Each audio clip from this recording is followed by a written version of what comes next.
is an honour and privilege. It is also a heavy responsibility. That is true at any time, but especially when the stakes are so high. And negotiating the UK's withdrawal from the EU after 40 years and building from the ground up a new and enduring relationship for the good of our children and grandchildren is a matter of the highest consequence.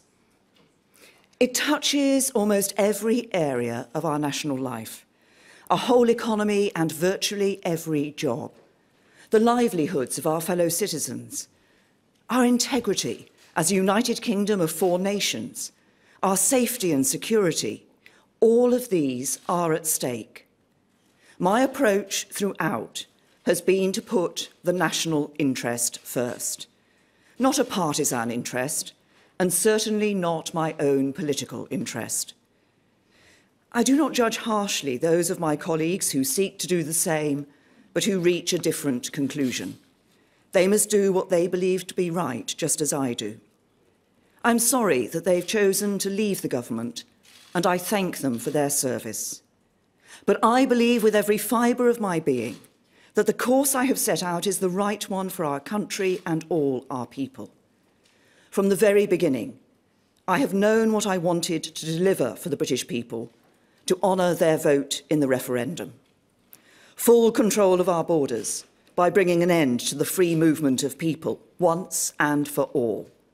Full control of our money, so we decide ourselves how to spend it on priorities like our NHS.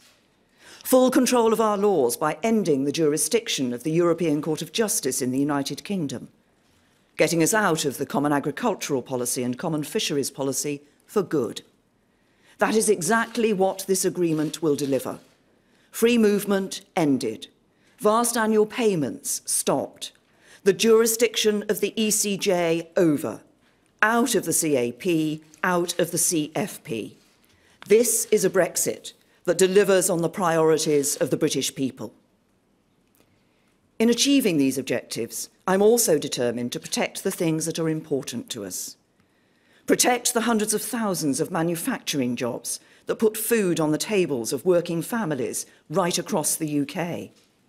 Those jobs rely on cross-border trade in goods, with parts flowing easily in and out of the UK, allowing for integrated supply chains. This agreement protects that. Protect the close security cooperation that helps keep us safe. This agreement does that. Protect the integrity of the United Kingdom and the peaceful settlement in Northern Ireland by leaving the EU as one United Kingdom and having no hard border between Northern Ireland and Ireland. This agreement does that as well. Yes, difficult and sometimes uncomfortable decisions have had to be made. I understand fully that there are some who are unhappy with those compromises. But this deal delivers what people voted for, and it is in the national interest. And we can only secure it if we unite behind the agreement reached in Cabinet yesterday. If we do not move forward with that agreement, nobody can know for sure the consequences that will follow. It would be to take a path of deep and grave uncertainty when the British people just want us to get on with it.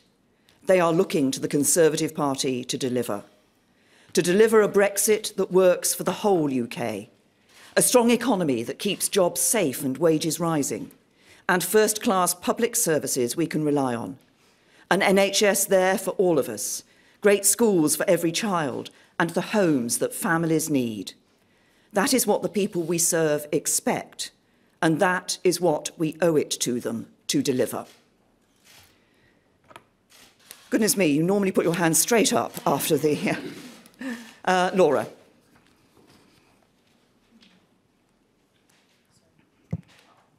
Thank you very much, Prime Minister. Laura Kunsberg, BBC News. It's very clear you want to stick to your plan. Isn't it the case, though, that others are seeking to take that decision out of your hands? And, Prime Minister, is it not the case now that you are in office, but you're not really in power?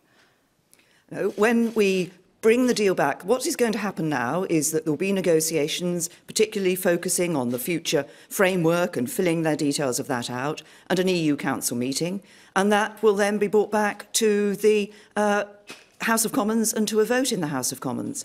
I'm going to do my job of getting the best deal for Britain. I'm going to do my job of getting a deal that is in the national interest.